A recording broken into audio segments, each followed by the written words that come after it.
Baik. Kita tengok Zuraida ni. Ayahnya buta. Mak pun buta. Apa mak ayah dia boleh ajar dia? Boleh ajar tak?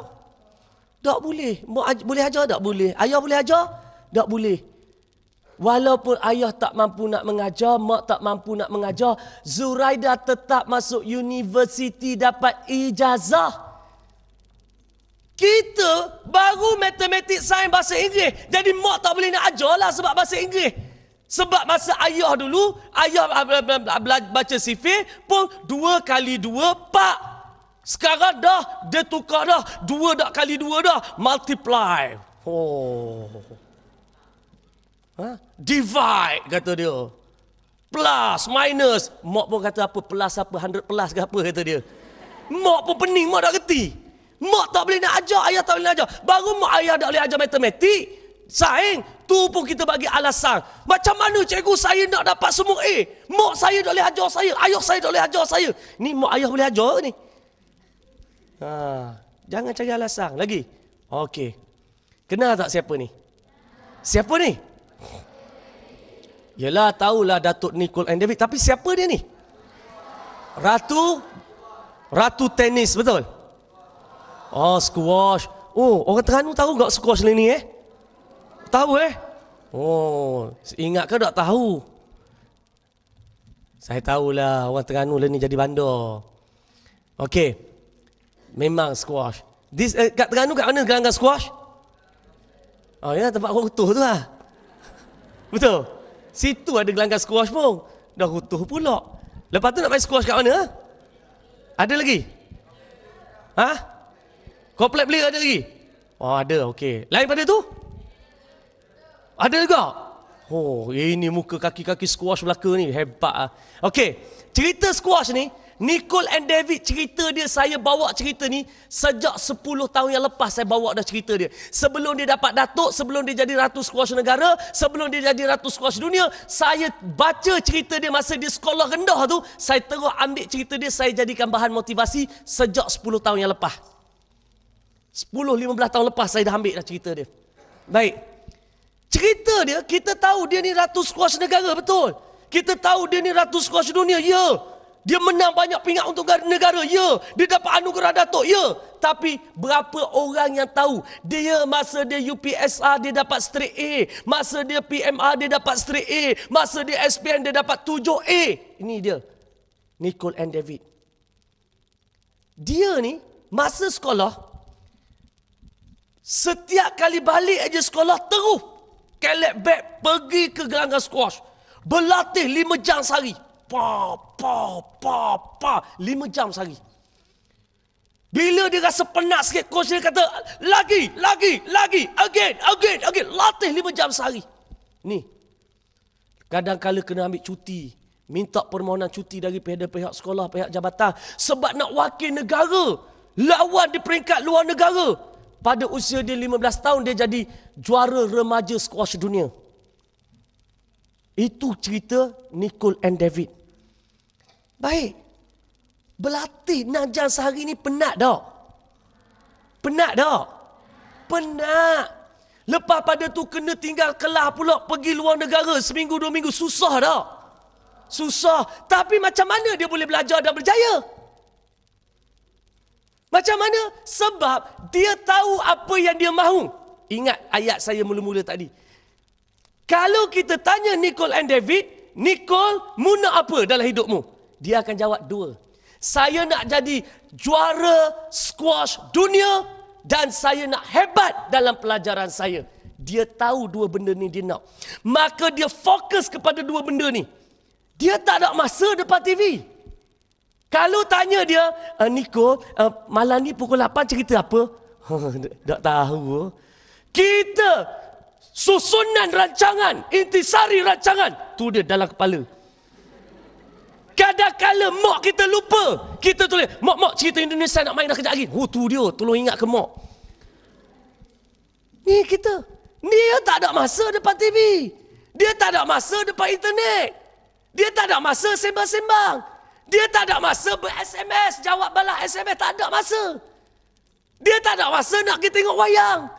Dia tak ada masa duduk lepak-lepak. Dia tak ada masa. Masa dia tahu apa dia nak. Masa dia habis dekat gelanggang squash, balik daripada gelanggang squash, berikan tumpuan pada pelajaran. Lepas tu spend masa dengan keluarga. Esok pergi sekolah, lepas tu latih grup squash, balik buat kerja sekolah.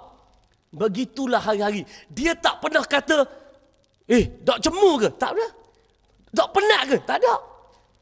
Dak bosan ke Niko? Tak ada. Sebab apa? Sebab dia tahu apa dia nak dalam hidup dia. Orang yang tahu apa yang dia nak dalam hidup dia, dia tak pernah rasa bosan, dia tak pernah rasa penat. Dia akan buat sampai dia dapat.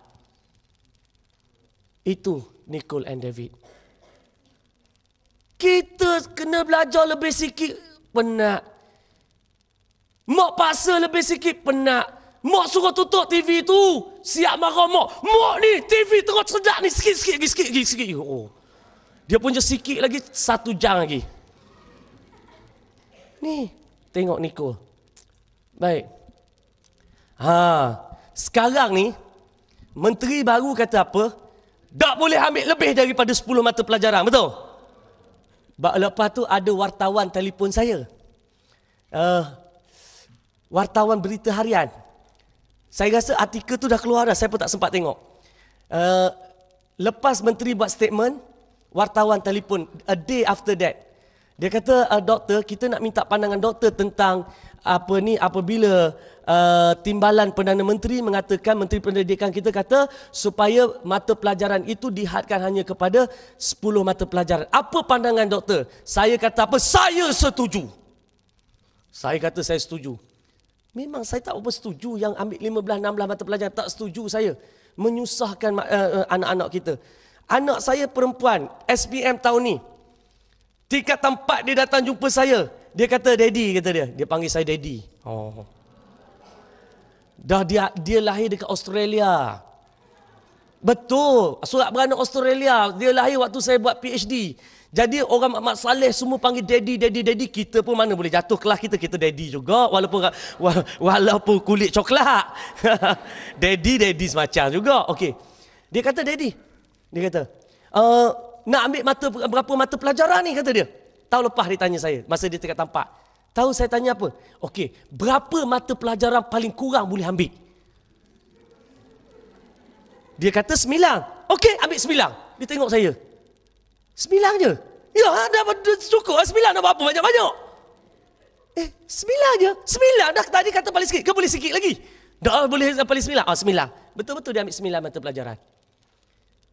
Tapi, tengok, dia ambil 9 mata pelajaran, dia boleh maintain keputusan peperiksaan dia setiap bulan, dia boleh wakil negeri Perak, buat pertandingan masa Kementerian Pelancongan buat pertandingan sampai dia wakil negeri Perak, pergi ke Sarawak, dia ada masa dia untuk main softball wakil sekolah, dia ada masa dia untuk berdebat bahasa Inggeris, dia ada masa dia untuk aktiviti-aktiviti yang akan membangunkan sahsiah dia. Sebab tu saya kata ambil 9. Ini. Tapi itu cerita sekarang lah. Cerita dulu, tahun 1998, ketika menteri masa tu buat CJ terbuka, dia kata nak ambil berapa, ambil lah. Budak ni ambil 16 mata pelajaran. Budak Cina ni, Yap Swee Lin nama dia, perempuan ni. Tapi rambut macam lelaki sikit. Okey, tapi tak apa, perempuan. Dia ambil 16 mata pelajaran, dia dapat 15 A1 dan 1 A2. Masa tu, habis media keluar muka Yap Swee Lin.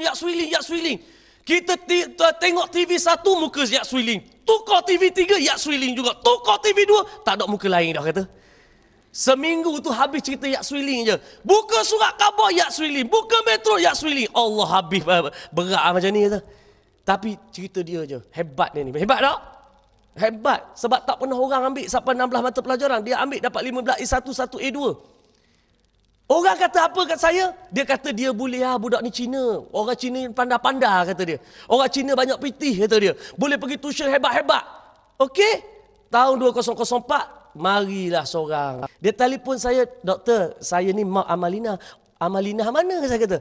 Allah, doktor, Amalina Cik Bakri hak 17. Oh! Siapa tak kenal Amalina Cik Bakri tak?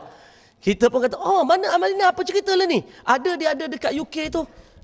Yelah macam mana cerita dia, macam-macam cerita. Itulah orang kata Amalina pergi UK, pelajaran tak lepas. Tak, dia kata Amalina pergi UK, dia kata. Dia pergi UK, mata pelajaran dia maintain 90% ke atas, malah ada yang 100%. Setiap kali cuti sebab dia pergi under special program, setahun dia boleh balik 5 kali ke Malaysia. So dia balik aja kat Malaysia, dia tak buang masa, dia pergi dekat jabatan sana, jabatan sini, dia buat praktikal, dapatkan dia kata dapatkan pengalaman untuk kutip CJ latihan. Jadi orang bila tengok Amalina duk kerja dekat pejabat tu, budak ni fair ke? Wah, bukan cerita fair. Padahal budak ni buat praktikal. Dan dia kata Amalina, dia pergi dekat sana, dia boleh jadi assistant kepada profesor di sana dan dia dibayar pendapatan sebagai membantu profesor sebanyak 1,000 UK pound sebulan. Kalau dalam duit Malaysia kali 7 RM7,000 dia dapat tiap bulan. Dan dia kata apa kat saya? Dia kata doktor, dia kata tak cukup macam tu. Amalina dalam dia buat medical tu tadi, dia buat perubatan tu tadi, sambil buat perubatan, dia buat second degree dalam farmasi. 2 degree. Dia kata degree dia farmasi akan siap selesai tahun depan. Maknanya dia akan dapat ijazah dalam bidang farmasi dulu, lepas tu 2 tahun lepas tu dapat dalam bidang perubatan pula. Balik dengan 2 ijazah rupanya. Hebat tak budak ni? Hebat tak budak ni? Bila saya cerita dekat anak-anak, tahu budak-budak ni kepala otak bijak, dia kata apa? Doktor, Amalina boleh lah. Saya kata apa pula? Doktor tak tahu ke Amalina ni anak tunggal. Mak dia tak ada kerja lain, bila balik ngajar, duk tengok dia, duk ajar dia, kena mak dia cikgu pula kata dia. Duk tengok dia, duk ajar dia, dia boleh lah. Saya adik-beradik saja 10 orang.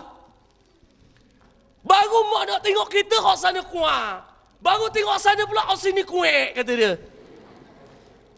Oh pula dah. Lagi dia kata apa? Doktor, Amalina boleh lah. Apa pula ni pula seorang? Doktor tak tahu ke Amalina ni darjah 1 nombor 1, darjah 2 nombor 1, darjah 3 nombor 1, tingkatan 1 nombor 1, tingkatan 2 nombor 1. Dia tak pernah dapat nombor kurang daripada nombor 1. Saya doktor, darjah 1 nombor 1, darjah 2 nombor 10, darjah 3 nombor 20, darjah 4 nombor 40, naik 10. Okeylah. Hak seorang pula lagi kata, Amalina boleh lah. Pula, ni benda apa pula? Amalina boleh lah doktor, dia ni orang puang rajin doktor. Jumpa mak ayah. Kalau jumpa saya, doktor, anak saya masalah. Laki. Oh ini hak laki. Oh laki belaka masalah. Bila hak puang okey kata dia. Ni. Dia kata Amalina okey, pasal Amalina puang. Saya ni orang laki payah sikit. Okey? Maka lahirlah seorang anak lelaki bernama Azali Azlan yang mengambil 21 mata pelajaran. Dia dapat 20A1, 1A2. Apa alasan lagi nak beri? Lepas tu tersandar semua, nak cari alasan apa lagi ni? Nanti kejap tadi. Kena fikir dulu. Tak ada alasan. Ni orang lelaki kan ni? Kepondang. Laki ni. Dia dapat 21A tau. Baik. Kita tengok. Sebab kita laki belaka. Cuba tunjuk 5 jari. Baru 5A. Tunjuk 5 jari. Akak 5 jari. Akak. Ni baru 5A betul? Kalau 10, akak 10 jari. Baru 10A. 15. Olok kaki se. Okey. Baru 15. 20. Akak se lagi. Baru 20. 21. Akak jari spare. Tak ada apa lah. Siapa macam tu sekali? Orang ni buat 21A, kita SPS 10A dah tak boleh. Kerja separuh Azali Azlan dah tak boleh. Yang PUPS baru nak buat dapat 5A. Orang dapat 21A, kita 5A dah tak boleh. Malu lah. Jadi bila keluar daripada luar ni, jangan kata tak boleh. Bila kita tanya boleh dapat tak, boleh ke tak? Tak ada power. Genggam tangan. Baik, boleh ke tak? Oh, tak berapa power. Lagi sekali. Boleh ke tidak?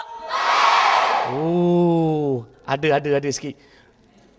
Tapi sikit sangat. Lagi sekali. Boleh ke tidak? Oh. Semalam tak ada jerit macam tu. Rugi lah tak jerit. Jerit kuat sikit lagi. Baik, boleh ke tidak? Oh. Siapa cabut gigi dia depan ni. Baik, resepi kejayaan dia kata apa? Banyak berpuasa, minum susu, makan kurma, makan madu. Ini rahsia dia. Tapi nanti ada pula tahun depan saya mari sini, dia kata apa? Doktor tipu saya, kata dia. Apa tipu? Saya buat dah. Saya puasa, saya minum susu, saya makan kurma, saya makan madu. Saya tak boleh semua A pun. Nanti saya tanya balik, belajar tak? Oh, kena belajar ke? Dah, doktor dah letak situ resepi kejayaan belajar. Jangan jadi luruh bendur sangat. Ya Allah. Dia tengok situ, oh tak payah belajar, bagus ni, makan kurma banyak, boleh cerdik dah ni, boleh jawab matematik ni, makan kurma. Belajar tetaplah kena belajar, itu syarat yang tak payah diberitahu. Okey, baik. Dan yang terbaru siapa dia?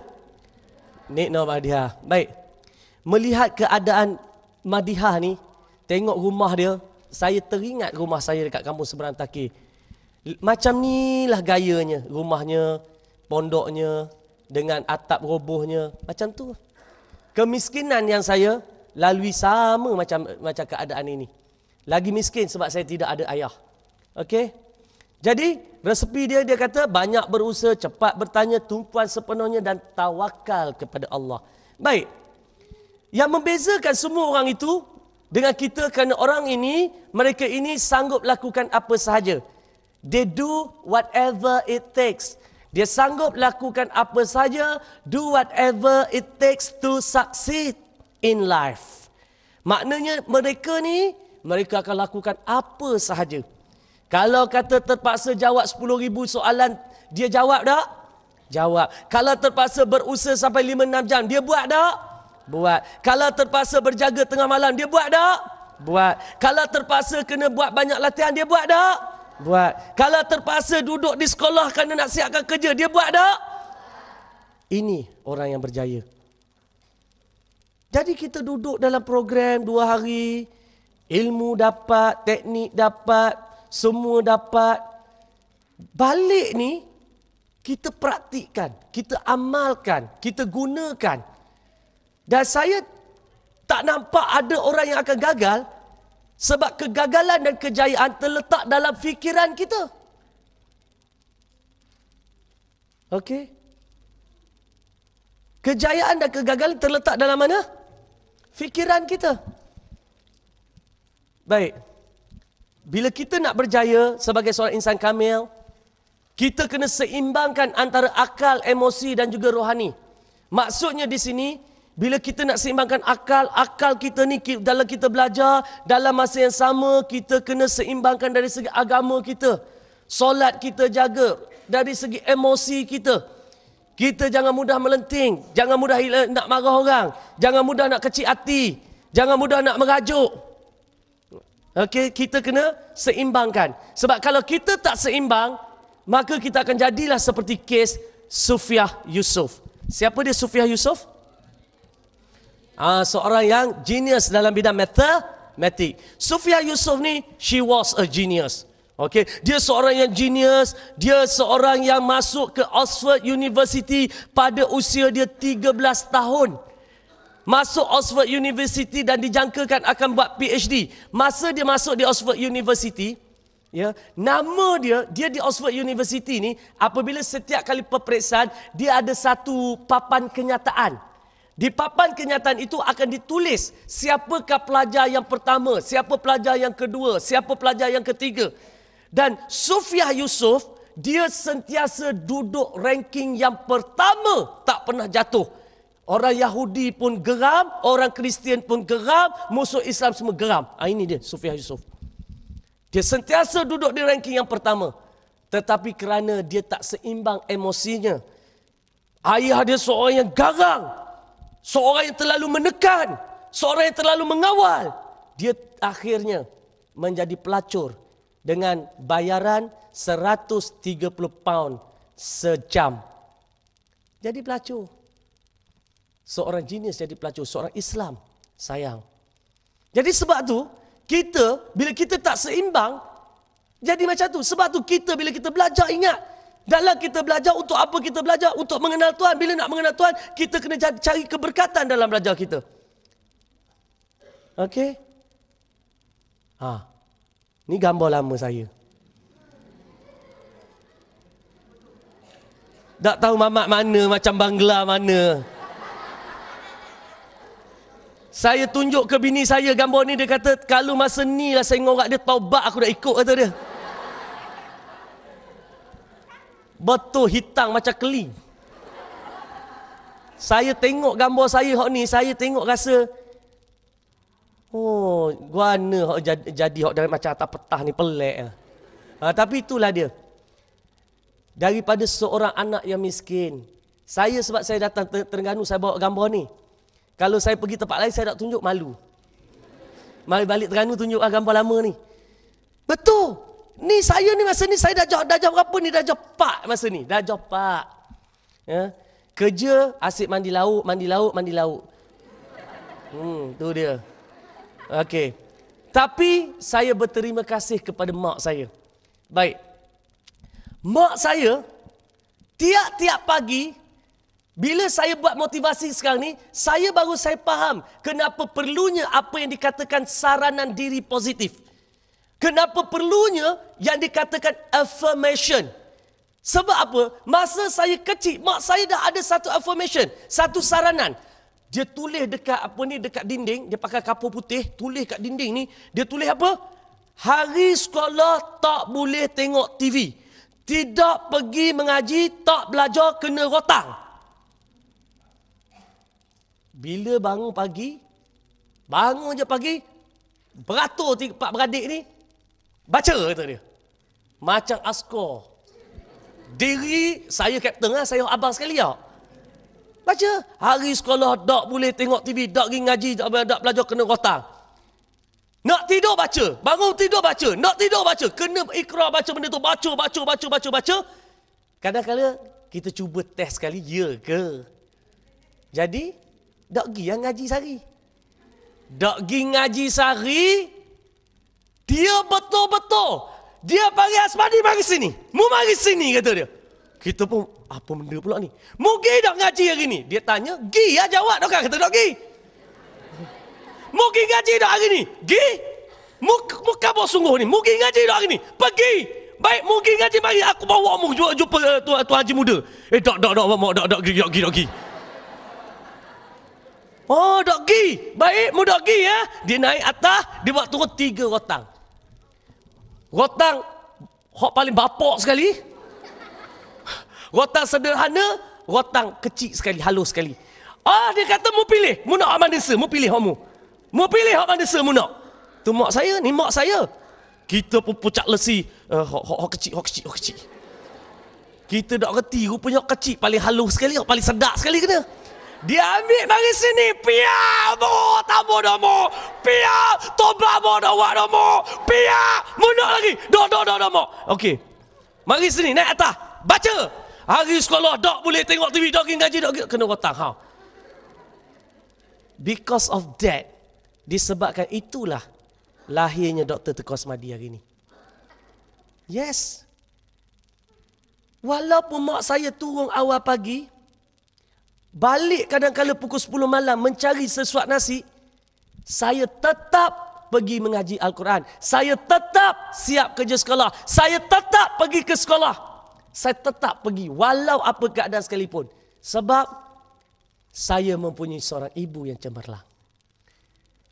Dan kadang-kala saya beritahu kepada ramai ibu-ibu ni, ibu bapa adalah sikit tip untuk dia. Alang-alang duduk, kita kena tegas dengan anak kita. Orang tanya saya, doktor pernah rotan anak? Saya kata pernah. Anak lelaki saya sekali saya rotan kat tapak kaki. Saya betul-betul saya kata nak lagi, saya pias sekali. Aduh. Orang kata, okey, buat lagi esok. 2 rotang. Taubat dah buat dah. Dan Alhamdulillah, anak saya sekarang belajar dekat universiti. Tahu? Kawan saya, anak dia belajar universiti juga. Bila anak dia telefon dia, handset dia, dia kata saya fobia anak akak. Sebab apa? Minta pitih. Boh, pitih boh. Boh, masuk pitih boh. Akak sikit, kadang-kadang dia kona jauh sikit. Boh, ayah, boh makan dah. Makan dah. Makan apa boh? Nasi lemak. Pitih boh? Pitih juga. Saya kata dekat kawan saya kata saya lain. Anak lelaki saya, dia boleh telefon saya, bercakap 1 jam dengan saya.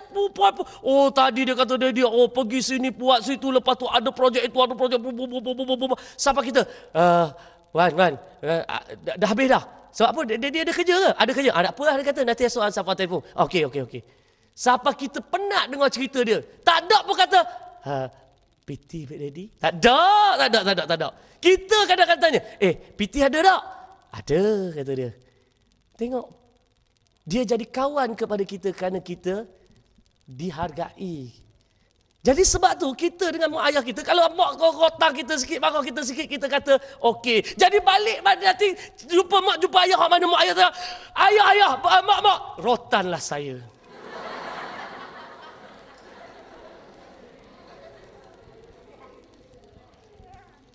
Tak pun esok pergi beli rotang dulu bagi ke mak. Okey. Tu cerita saya.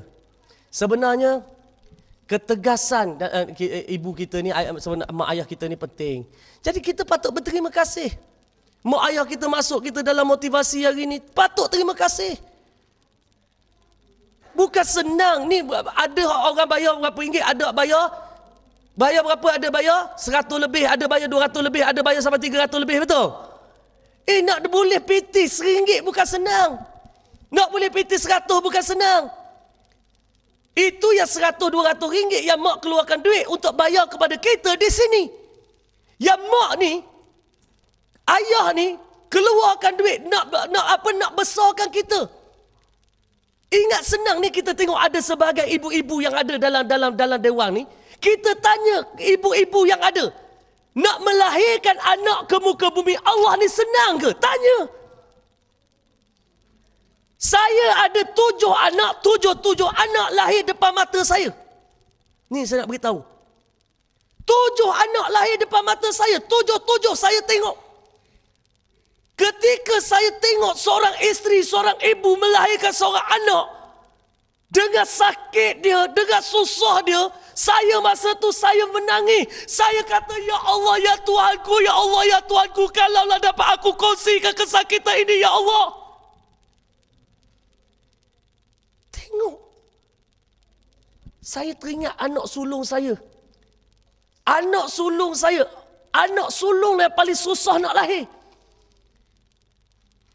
Ketika anak sulung saya nak lahir, dia berat badan dia 4 kilo. Jadi dia nak lahir tu tadi, mengambil masa 12 jam. Dan ketika isteri itu dah sampai setiap 1 jam, dia berlaku apa yang dipanggil sebagai contraction. Setiap jam berlaku contraction. Sebab apa? Kita ni nak keluar daripada rahim ibu, maka tulang punggung ni bergerak nak memberikan bukaan sebesar 10 cm. Diameter 10 cm nak beri laluan anak 3 kilo, 4 kilo nak keluar ni, besar ni. Dan setiap jam terbuka cuma 1 cm. Setiap jam aja masa tu sakit tu. Masa nak bergerak tu, tulang punggung nak bergerak, masa tu sakit. Datang contraction. Allah! 1 cm. Tunggu reda sekejap. Reda sekejap. Tanya mak ni ada. Reda sekejap. Baru nak reda sekejap lagi, mari balik. Peru. Allah! Sab! Lagi 1 cm.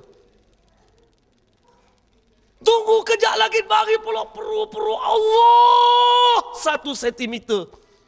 Sampai 10 cm. Bila dah terbuka 10 cm, doktor kata apa? Doktor kata puan teran dalam satu nafas, tak boleh dua, tak boleh tiga, teran dalam satu nafas. Maka ibu ni tadi tarik nafas, teran, Allah. Mukanya cerah, bertukar merah, bertukar hitam. Kamu ketawa. Ini bukan bahan ketawa. Saya bercakap tentang ibu kamu yang melahirkan kamu. Ini bukan masa untuk kamu ketawa. Ini bukan bahan jenaka. Kamu sepatutnya menangis dengan perbuatan kamu. Yang malas belajar, buang masa, sakitkan hati ibu, sakitkan hati ayah. Bukan bahan ketawa untuk kamu. Mak kamu lahirkan kamu. 40 hari darah tumpah tak berhenti. Yang kamu tahu, tak ada duit, minta. Tak ada pakai, minta. Tak ada makan, minta. Tak ada itu, minta. Tak ada ini, minta. Tak pernah nak gembirakan hati ibu dan ayah. Apa yang mak minta? Mak minta cuma belajar. Mak minta cuma jaga solat 5 waktu. Bukan susah sangat. Apa yang mak minta? Buat yang terbaik. Jangan malukan mak, jangan malukan ayah, jangan susahkan mak, jangan susahkan ayah, jangan sakitkan hati mak, jangan sakitkan hati ayah. Tapi apa yang kamu bagi? Sekurang-kurangnya, mak saya, sakit-sakit ibu saya lahirkan saya. Dia puas hati. Hari ini saya berdiri di pentas ini memberikan motivasi kepada kamu. Tetapi sakit-sakit ibu kamu melahirkan kamu. Siapa kamu 10-20 tahun yang akan datang? Adakah sekadar jadi merebat? Buka mata kamu. Bangkit daripada tidur yang lama. Bangkit daripada mimpi yang indah. Ketawa lagi. Mak kamu lahirkan kamu, lebam matanya.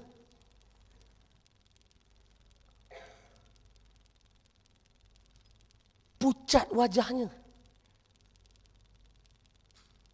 Lembik perutnya. Sakit sendinya. Ketika dia nak lahirkan kamu, kalau dia dapat keluarkan kamu, tu cukup syukur.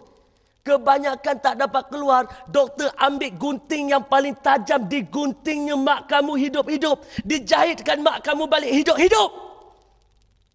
Dan kesan jahitan itu kekal sampai hari ini. Dan akan kekal sampai hari kiamat. Sebagai saksi kelahiran kamu. Apa yang kamu beri? Adakah kamu rasakan motivasi ini sekadar nak berseronok? Saya buktikan. Saya anak orang kampung. Saya anak orang susah. Saya anak yatim. Saya anak ibu tunggal. Tapi saya boleh berjaya. Sebab saya kata yang miskin itu ibu saya. Saya tak nak jadi orang miskin. Yang susah tu mak saya. Saya tak nak jadi orang susah. Saya nak bela nasib keluarga. Saya nak bela nasib masa depan keluarga saya. Saya belajar. Walaupun 10 jam saya belajar. Walaupun sampai subuh belajar. Walaupun terpaksa jawab 10,000 soalan jawab. Dan kamu boleh lakukan perkara yang serupa. Belum terlambat. Usia masih muda.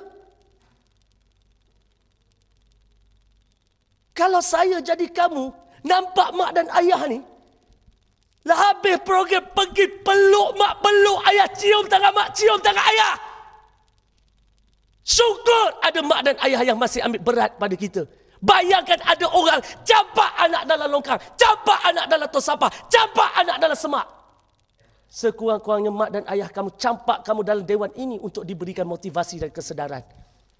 Itu pun ramai yang main-main tak nak berterima kasih. Macam dah hebat sangat, macam dah bagus sangat. Semua benda nak jadikan permainan. Sampai perkara serius pun masih nak main-main. Fikir.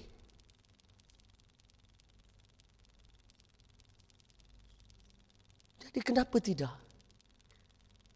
Selagi mak dan ayah kita ni masih hiduplah, kita gembirakan hati dia. Balik nanti kita beritahu dia, mak kata kat mak, mak, terima kasih mak masukkan saya dalam program seperti ini.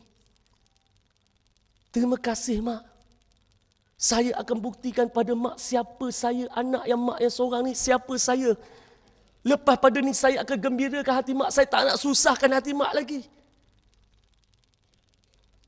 Bukan tak boleh, boleh. Jangan semua benda kita nak ambil mudah.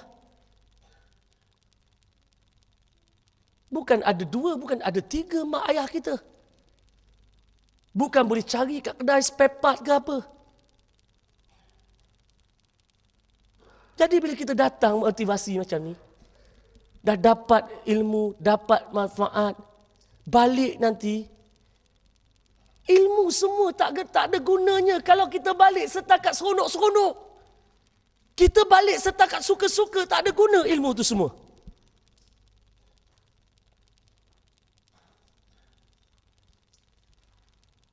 Baik. Jadi bila lepas pada ni, kita tanam azam, kita tanam tekad, kita adalah anak yang baru, kita adalah anak yang hebat. Boleh atau tidak? Ingat pesan. Sebab bila saya diberi peluang datang, saya nak datang susah.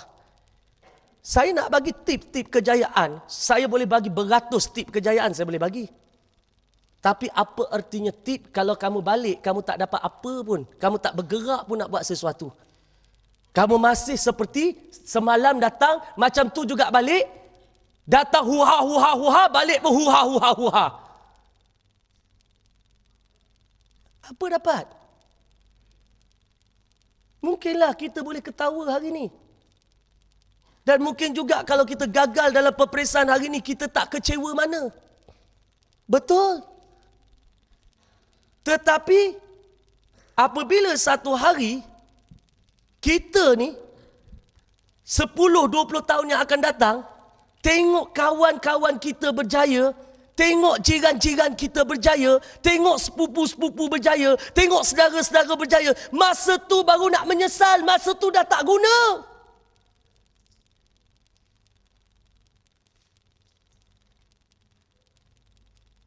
Jadi fikir. Saya cakap benda-benda macam ni sebab saya sayang kamu. Dan saya telah buktikan kepada semua orang. Satu Malaysia saya buktikan, sampai Brunei saya buktikan. Anak orang seberantaki, anak orang susah, anak yatim, anak yang tak ada ayah, anak yang papa kedana, anak yang melarat, boleh berjaya. Dan saya percaya dalam dewan ini ramai juga daripada kamu yang boleh berjaya satu hari nanti. Dan mungkin satu hari nanti, ada di antara kamu yang akan berdiri di sini, membuka minda anak bangsa yang kemudian hari. Letakkan diri kita di situ. Balik kita, apa susah, ya susah sangat, ni cuti sekolah ada seminggu lagi. Anggaplah seminggu yang pertama habis macam tu saja, okey. Masuk seminggu yang kedua. Minggu yang kedua ini adalah minggu persediaan kita sebelum kita memulakan persekolahan kita semula. Ada orang bila tahu esok nak buka sekolah, dia rasa resah sebab apa? Allah dia kata cuti habis dah. Allah dia kata nak kena pergi sekolah balik. Oh susah, dia kata malas. Itu ada orang akan fikir macam tu, itu adalah manusia yang gagal. Tetapi biar kita, bila cuti sekolah nak datang ni, nak habis ni, nak datang hari persekolahan, kita tak sabar nak balik ke sekolah, nak mempraktikkan, nak mengamalkan, nak tunjukkan pada semua orang bahawa inilah diri aku yang baru. Nak buktikan pada cikgu, ini anak murid yang baru. Nak buat bukti pada kawan-kawan, ini anak murid kawan-kawan yang baru. Dan kalau kawan kita nak dengar cakap kita, alhamdulillah.